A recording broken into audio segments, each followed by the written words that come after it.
So Michael, we're here to talk about guest experience, technology, innovation. I think what would be fun is to look at the sort of frictionless approach to guest experience. I think all of us in hospitality could probably go back to the roots, be hospitable, maybe even more, sort of one-on-one. So before we sort of talk about the discovery phase of the guest experience, the in-house phase, as well as the post-stay, talk to us about Citizen M. I mean, we're looking at some pretty incredible photos behind us. Well, I think we got out of the gate some 11, 12 years ago with the idea of let's start anew and let's take a clean slate and recreate what it is that we need to do. And, I think a lot of people take the guests serious and put them central. But if you start anew and you have a clean slate, and you really can do that in everything. So we did in technology and, basically the way we designed the hotel, the way we build the hotel, the way we provide service.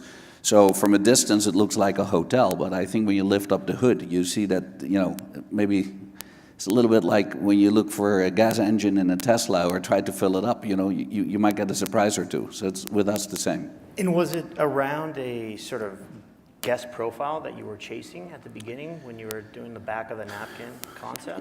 Yeah, I think that what we've all experienced when we travel a lot is that we sort of have our own habits, and as frequent travelers, we know what we want and what we don't want. And I think that a lot of hoteliers always tell us and know what they want, what we want, but not really true at all times. And you call that person the mobile citizen of the world? Yeah, the mobile citizen, so we called our company after them, Citizen M. Yep. And as you describe, obviously Citizen M is not for everybody. Who is that audience? Can you go a little bit deeper into what that mobile citizen looks like? Well, I think as a frequent traveler, whether they travel for leisure or business really doesn't make any difference. Usually just a short stay, late in, early out, certain requirements. They want a buzz, they want, to relax a little bit. And what most hotels try to do is provide space in the room and try to create comfort in a room. And we saw an early trend maybe whereby co-working space and co-living space and all that was already, clear on the horizon, and we sort of build it in. So our rooms are small and efficient, but we compensate it with a lot of technology. We give a lot of things for free. I think that, it's not only internet, but it is really internet that wows you.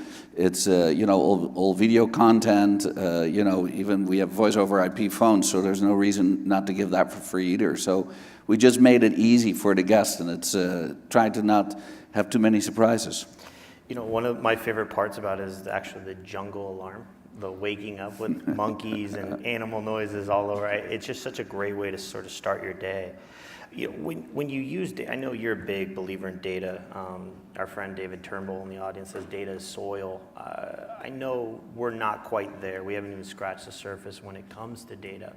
How relevant is it for every guest who comes in? Are you segmenting, or are you looking at that on a reservation level to try to better understand who that audience is to perfect it? I'm sure you're learning from your mistakes every day, every review.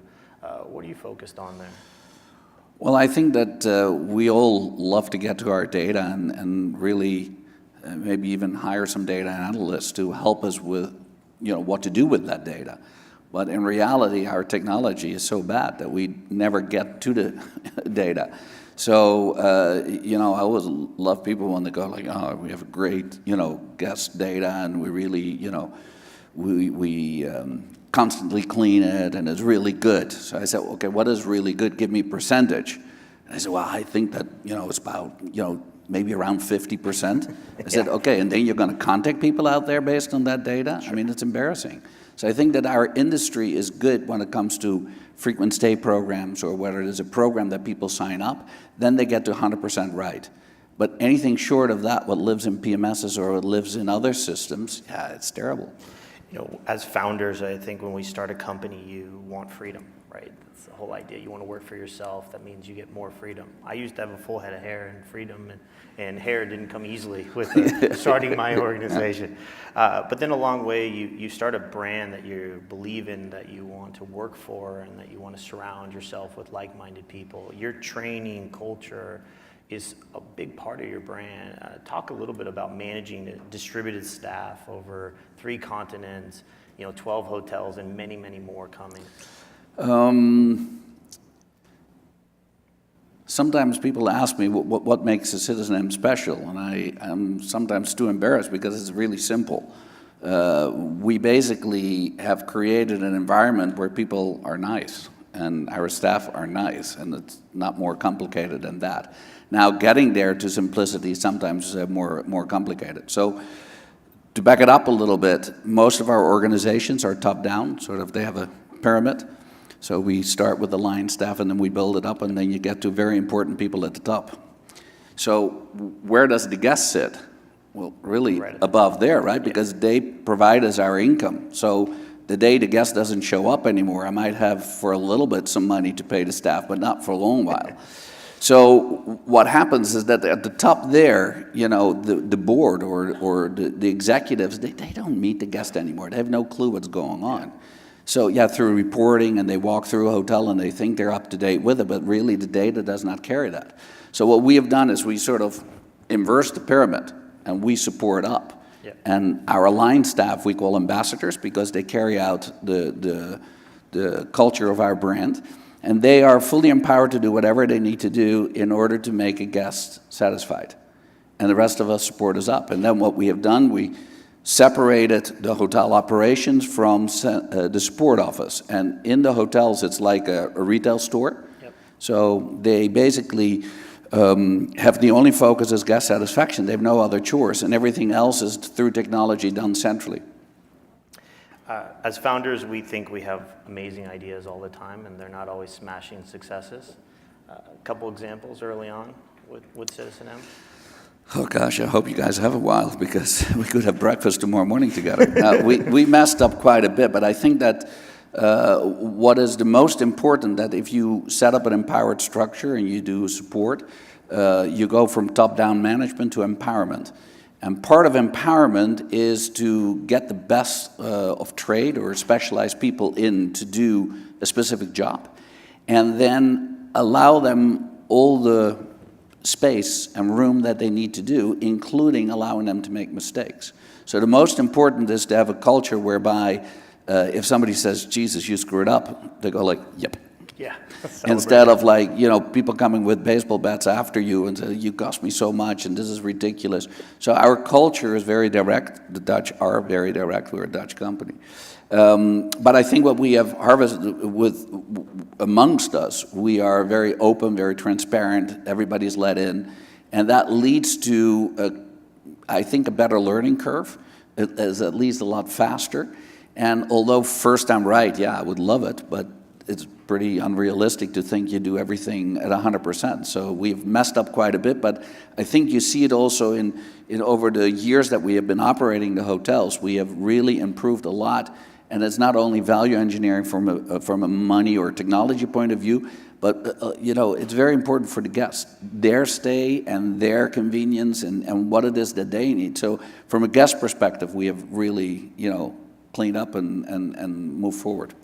So let's talk about the discovery phase for guests. Booking.com, Expedia will tout that you can book a room in less than 15 seconds. There's a lot of options, a lot of vehicles to book a room. What are some of the innovative approaches that you guys are taking? Well, I wouldn't say innovative because, in the hospitality space, we're not that good at that. But what I think what we have done is we looked at what is the trend. And the trend is that if you're loyal to a brand or you have a repetitiveness there, then what it is that you want from a reservations is quick. So a couple of clicks needs to be done. So when we work with individual guests that return, we have a lot of their information, and so it's very easy for them to make a reservation, and we have the other, data we need for the reservation to be completed. But to make the reservation is just a couple of clicks. Yep. And when it is with corporations, we sort of give them their landing page, or we know who they are, and they can also, with a couple of clicks, make that reservation. Then upstream, we get the rest if we need to. Sure. So that on check-in, it's basically you have your QR code, you hold it under the scanner, you get your room key, you're in. So let's talk about that. Why do you have a terminal? Why is that kiosk still there? Well, you want to have a couple of touch points. You know, you want to still hospitality. You still need to smile at people and say hi. That's the very least. So I think there's an opportunity for that, but we make it very efficient. So people have control over their check-in and check-out, but I think we make it each time more efficient. And we never endeavored into an app because I feel there's always so much work, and why do that? Phones die. Yes, exactly. So what we do right now with the technology, that when we basically are able to get your IP address and then link you in, then we will start to communicate with geographic fencing, and so it's for us more take friction out, don't create friction, and it's very difficult to focus yourself on each time becoming less frictionless. It's interesting, Amazon, Microsoft, Google, Apple, they have more money on their balance sheets than every VC in the U.S., every private equity fund in the U.S., and even soft funds, or soft banks, vision funds. So they have a lot of money. And The Economist on January 18th described them as bad, big, anti-competitive, addictive, and a destruction to democracy. They want to be a gateway during the discovery phase. How do we either work with them or work around them, or do you see them really as a threat? Well, I think the good thing is that they're so busy with their own game that they're not looking into our game, because if they ever would, we would have no defense. So maybe that's good. But I think that when we look at customer behavior, consumer behavior at large, we need to adapt more into that and understand more of that. And I think that differentiation of product and brand is something that we've prostituted that so badly in its name. So that a brand, as long as there's still trading taking place where a logo goes down and a new logo goes up and there's no investment in the hotel, and it continues with another brand, you cannot call that branding. Yeah. There's no loyalty associated with that. Sure. So I think that differentiation and differentiated products is what it's all about.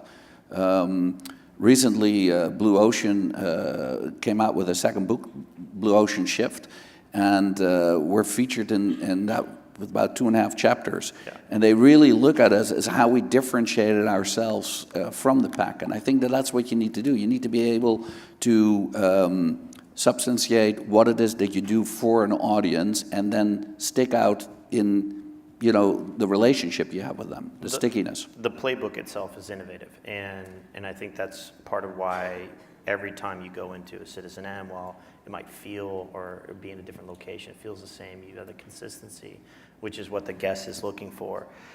There's been talks, during this week about AI, chatbots, systems that can, voice commands to order a pillow or a sandwich. I mean, I was a neighbor with a Scottish man yelling into a box trying to order a pillow, and it didn't work very well. Where does this sort of technology fail and stop, and how do we not invade the privacy of the guests while they're in-house? They don't need to be texting back and forth. Where does that end, the balance between tech and human? Well, I think that, and there's of course exceptions, the large companies have more knowledge and focus with their CIOs in technology, and they have more dollars available if you wish to invest in it. But by and large, the industry and technology, it's basically we buy necessities from vendors and then are dependent on them to have a couple of interfaces, or the hope that we get some data out of that. But it's all functionality driven. So we really don't get micro data out of that, and that's what we need ultimately. So we solved it a little bit differently. We said, like, if we are dependent on the PMS as connector to everything, sure, and we want to get something out of that, even if it's a CRM, it's not clean enough, it's not good enough. So we hooked everything up to a service bus, so just an enterprise service bus. And if you connect everything through that, you have APIs that have that micro data available, and what you can do is everything goes through one pipe. You can put a dashboard on it. Sure. So we have created dashboards, financial, so our financial partners and we ourselves have a financial app. So day to day we see, or hour to hour, we see our revenue, and we're launching a little bit later this year a full P&L on that, on the fly. Wow. We have information because we have smart rooms. So we have room controllers in every room. Yep. And so we can see everything that's going on in the room. Not everything, guys, but you know, we can see a lot. Everything is free in the room. Yeah, everything. But I think what is the most important is that you can catch a lot of things prior to a guest Sure. having to deal with it. So I think that once you get true data and you're able to export that data, so we use Salesforce, and that's a real opportunity to have a clean CRM and do data with. So it's not only the information about the guest that you have and all the micro detail that comes along with it, but you can match it with anything out there that you can buy. So we are at about 93% with clean data, and we're very frustrated because we want to get it to 100% Sure. to really start using it. Well, that's a big get. That last 7 points are big. It will be a struggle. Yeah. You know, one of the things that fascinates me about how guest experiences change once you're in-house is it's becoming easier. It's easier to get the attention of the property, but still consumers are going to social media, they're going to TripAdvisor, they're leaving the negative reviews when there's actionable events that could be sort of fixing that earlier on or preventing it from even happening in the first place. Is there opportunity for you or some of those data points that you're talking about to sort of interject prior? Are you looking for those feedback loops, or do you not yet care? Well, I think that, first of all, with the empowered staff and the ambassadors being right there on the floor, they are so engaging, they're so nice, they just host you in their place, that there is a real natural connect. We get about, on average, 6 to 7 times the number of feedback in whichever manner than any other hotel chain. And as a matter of fact, this morning I had a meeting with RJ from Review Pro, and we looked at our guest review index, which is at 92.4 for the company last year, which is 5-star deluxe levels at a mid-market player. And I think we get there because we engage, we're honest, we're open, we're transparent, and I think that if you react with people naturally, they will react back naturally with you. So, yeah, that is very important to us. And I don't think you can prevent anything because there's too many variables in what we do to get it everything right. But it is how you deal with it and how you recover and how you are sincere with it. That makes a world of difference. Focusrite talks about tours and activities as being a $168 billion market opportunity. Personalization has come up this entire week. Is that a theme or an opportunity for Citizen M to play in and really join this awesome stay with some of the interactions around, because your properties are in some of the most incredible cities in the world? Yeah, I think the answer is yes. I think we will all gravitate to that. It's, some faster than others, but again, then it comes down to what data do you have and how clean is it and how well can you communicate. So I think that those frequent stay programs, yeah, they get it right because that is there, but what are they focused at? It's really, to lock you in and to have you come back. And the point and tier, I think, is the focus, is not so much what else. And I think that what everybody else tries to do is get you, or get the stickiness, if you wish, by making it relevant for the individual. And that's really where it is morphing to. And I think that will speed up because not our industry is catching up because everybody around is offering it. Sure. And they're stealing our cheese. Yep. And is that going to be empowered by the ambassadors? Does that happen during the discovery stage? Is that enriched through your tablets that are powering your rooms? I think a lot is if your technology deck is not, with the right architecture, the right strategy, you don't have that organized, you will never get there. Yeah. Simply, you will never get there. And if you have the data and you have an engagement with your guest and you have a communication with them, then slowly but surely you can get there. But I don't think that a lot of the hotels, if you look at the industry at large, I would say that there are very few that really have the tech deck really organized. It is frustrating. We are still 10, 15 years behind in many of the industries that have rapidly sort of caught up. What's one area do you think, if we could sort of fast forward and all agree as an industry to sort of solve immediately, what would that part of hospitality be? Well, I think we're an industry that inherently is undereducated. And a lot of us ended up in the industry by, studying and maybe have that little sidekick, and the study's not doing that well, and the sidekick making some good money, and we became hoteliers, and fast forward 20 years, it's experience that has taught us everything. And I think that is what really is preventing us today strategically to move ahead. And what you see with the specializations and the centralizations that are possible right now, you're better capable of getting specialists from out of industry to come and help you. So that will speed up the process. That's one. But I think that it is also a little bit self-reflection. We need to recognize that we're not that good at it, or admit that we suck at it, and and then take it from there. Because if we can get the right education, if we go to the right conferences, we get educated, if we belong to the right associations, we have all the information available to us. But you first got to recognize that you need it. Sure. And that is really where I think sits the problem. It also comes back to not only continuous education, but just iterative approach, just testing, small little improvements over and over and over again. I mean, Harper talked about that in his keynote. What are you guys doing to just constantly make small adjustments to keep improving? We have a chief transformational officer, and this guy gets up relentlessly every morning, playing with all the dials, where we try to keep it stable and get some repeat in the process, But I think that in the end, you need to try. And even when you get it wrong, it's better to try it and try to first get everything 100% right and then roll it out. Because inevitably in the process, you're going to run into a lot of issues. So I think try a little bit more direct, but be more critical and be willing to admit that what you're trying needs to be reshaped in the process. Often what we try to do is only look at the specialist. We seldom really, with good research, go back to the guest. And the one that we skip completely is the line staff that are facing the customer every day.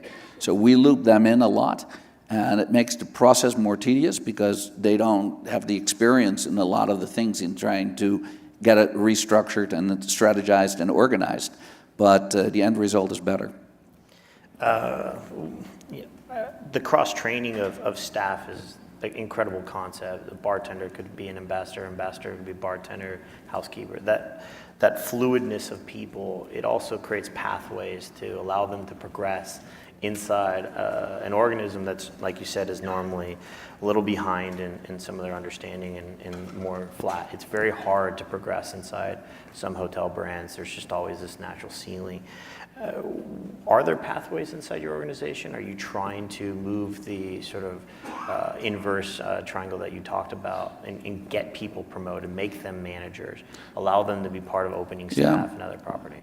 I think we do. We focus a lot at it, and actually promotion with us is going that way. Yeah. Because your serve is up, so you go that way and you promote. And that is inherently also the most difficult thing, because often when we get more responsibility, we think we have more power, and we need to exercise that power on people. Whereas if you move up and you understand you need to support more people, and you need to be better at providing that support so that they can make the final decision better, is a real switch, and it's not for everybody. So an empowered organization is a different beast than a top-down structure. So finding the right people is the most important for us.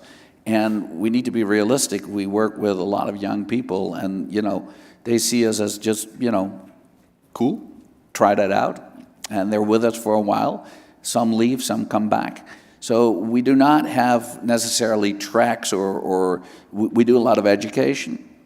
We have a lot of programs that teach them and provide them let's say, the educational grounds in order to make progress. But it's ultimately up to them. But it sits in a different organization. That's the most difficult. When it comes to sort of the next evolution of citizen-M, what does that look like? Or are you still loving what we're doing now and all the new sort of approaches and new properties that are opening? I mean, Shanghai China's a very different beast than the rest of the world. So how are you taking that consumer that's obviously different than some of your normal audience be? So I think that the core of what we're doing and the relationship we're building with the guests that like us, the frequent travelers that are comfortable with us, we're not changing that much there. But what I think is we're getting better at is, really the functionality and the value engineering. How much better can we do it, and how much better can we set up our own supply lines? I think that having the structure in place, because we're a developer and an operator, because we own and develop our properties, so geographic influence is huge for us. But from an operational point of view, it's the same guest that has the same needs. So technology needs to serve as well. So we have invested a lot in technology over the last couple of years. Nick Price, our CIO, is phenomenal what he has done from setting up the tech deck, the strategy behind it. And now only can we start harvesting that we really can put a new layer of digital on it and really go to the guest. But mostly it's seen by us as sugarcoating, but really, if you don't have something solid underneath, you cannot get there. So that we will continue on. And I think that as we grow, and we grow faster, for us it's very much, how do you maintain the right culture, and everybody comes in new. They need to have the same, drive behind them than us that started it. So talk a little bit about that sugar coating. Give me a couple of examples. Well, I think that, a lot of companies, sort of yell out there, you're going to have the ability to use your phone as room key. Okay, yip-de-doo, and then you have two properties that it works and the rest don't. Sure. A lot of people, through their apps offer a lot of services, but then you got to download the app, have the space on your phone, utilize it, all that. So I think that if you really make it frictionless, then you start to provide choices for the guest in how they use technology themselves when they're home or when they're traveling. So we as a hotel occupy, maybe 5% of their space. Sure. So for us to come up to the level of what they're used to with technology normally is almost impossible. So we look at the low-hanging fruit and where we can get. Voice in rooms, yeah, sure, we will get there. But, we have iPads, people like that. We have wall switches for those that are a little bit more tech impaired. And, so you need to have a little bit of everything. And I don't think there is a holy grail to get there. But I think it's the complexity is how do you present yourself as a brand, and do you take it seriously what your guest does when they're not with you?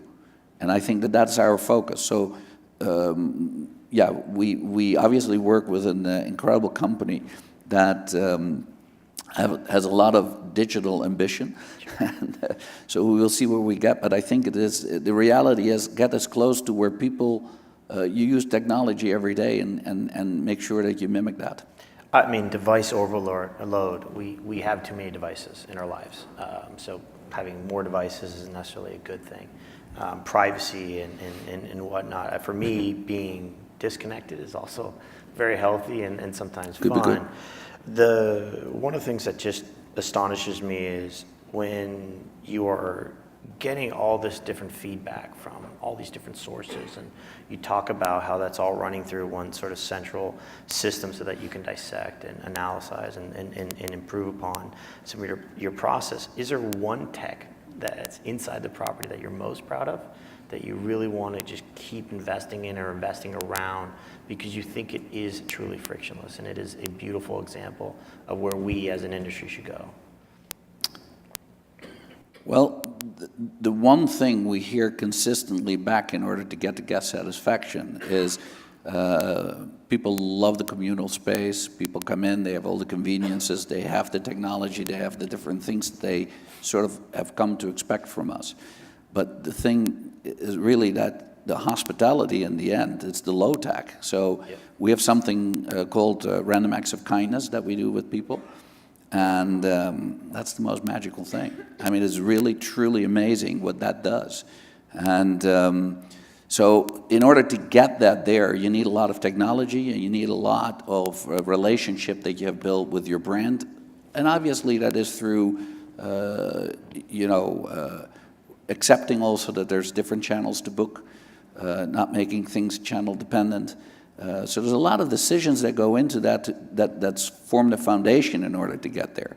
But in the end, it is the true honesty. And we have a hotel in London that was very close to London, or it's still close to London Bridge. It didn't move, but it's close to London Bridge and the Borough Market. And when the horrible attack happened, we were the first hotel outside, you know, basically the area that was sort of protected and set up. Yeah.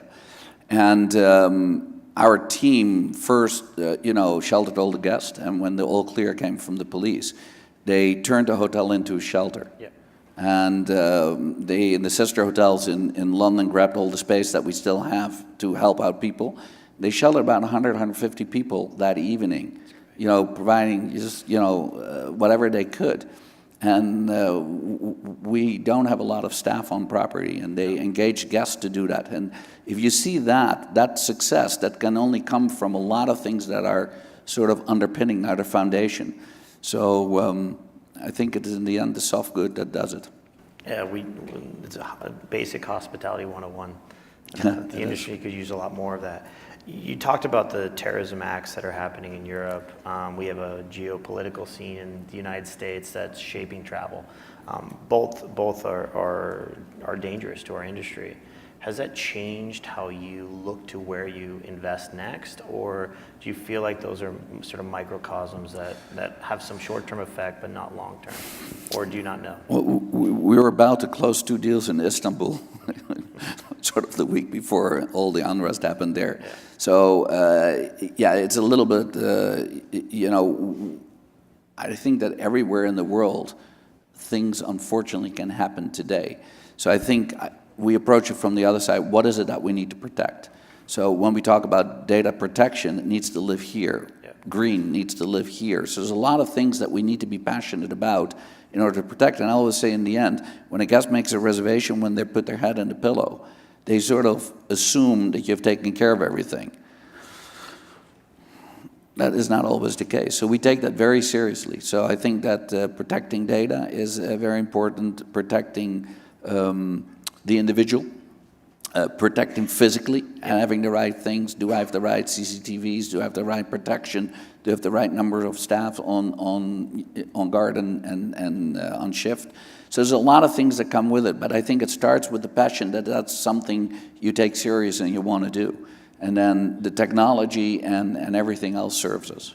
I think it's something we take for granted every time you close the door and go to bed and you're in a facility with a lot of strangers. Yeah. You talked about data privacy. We're obviously seeing some sweeping changes around the world. What's your approach, and does that help or hurt, or even just do a gradual improvement where we'll get the shock and awe, we'll move past it, and we'll adopt and adapt? I think it will get more complicated as we go. So we need to take it very serious. But you're dependent on a lot of, you know, partners. Yep. And we were unfortunately associated with a partner that had some issues. And I think that you try to protect as much as you can, but then there are people out there that, you know, have a different opinion about, you know, what belongs to them than us. Sure. So I think that you know, protecting yourself completely is impossible. So again, what do you do when something happens? So we only had like 110 people affected by that breach, where, you know, unfortunately other companies have much larger amounts. But then what do you do with it? So I approached every single one myself. Okay. And I provided, you know, my office and myself as, what can I do for you? And so it's the recovery. Do you take it serious? Transparent, open. We were informed by the company what we could and could not say. You know, I say what I want to say. Thank you very much. And we were very transparent, very open, and you deal with the guests. You deal with the people that are affected. So I think we need to take the guest a little bit more serious. Not only say we're guest-centric, but really be guest-centric. Yes, do it. So we've got a couple more minutes left. Will there ever be a Citizen M that is for everybody? And what I mean by that is not the traditional Citizen M that we see today, but Citizen M that's for more than one or two occupants in your small footprint of a room. Have you thought about concepts there? Is there an evolution that could answer the rise of the short-term rentals of the world? Temptation is there from day one. So I think that part of what we have achieved so far has been by focusing on one ball, not like a young pup running after every ball we see. Sure. And that is difficult enough. And I think that once you get, as a brand, better known, then you get different opportunities. So if we're that lucky that we become a known brand, and the relationship that we have with our guest is there, then I think we have an opportunity. Have we given it a lot of thoughts on what we would like to do? Absolutely. Where can you combine the best? But I think so far it has been a lot with partnerships. So what we have looked for is, what does our brand represent to a guest, and what else are they sort of in tune with, and what is important to them, and see if you can find partners out there that partnering becomes cool. And that can be very rewarding. So you don't have to do it all yourself. You can also do it through being a good partner and doing it jointly. Last question, and then we'll let this audience get on with their day. Citizen M is an incredible example of not only form, function, comfort, tech. What are you most proud of just in general? I mean, 2008 was when the first property opened. It's been probably a blur and a whirlwind. If you look back and how can you reinforce some of those great moments and then make it even better next 10 years or 15 years or 20 years ahead? I find it a difficult question because if you're so focused and so passionate about what you do, indeed it's a blur and you focus, and it's not about success. So we're very transparent, we're very open, we share a lot of information, we don't keep it to ourselves. And I think that the industry sort of has always been like protecting their information and everything. We're a little bit different, we open up. So I think that ultimately what I'm the most proud of is that as an organization we have created a culture that sort of binds the entire team together in delivering something that we do for guests. And that through that empowered structure, they were really able to bring that consistency to a unique height. And it's based on simplicity. We're just nice. So it's pretty cool. And I think that the other thing we have done, maybe a little bit more dramatic and drastic than the rest of the industry, is really taken specialized knowledge and given that space and listen to that specialized knowledge from technology in our entire construction pipeline, and how we do development, and ultimately also how we engage with the guest and create a brand. So it's all together. But everybody does it their way. We're very happy with how we do it, and we will share how we got there, and hopefully others can get inspired also from that. Michael, thank you. Thank you.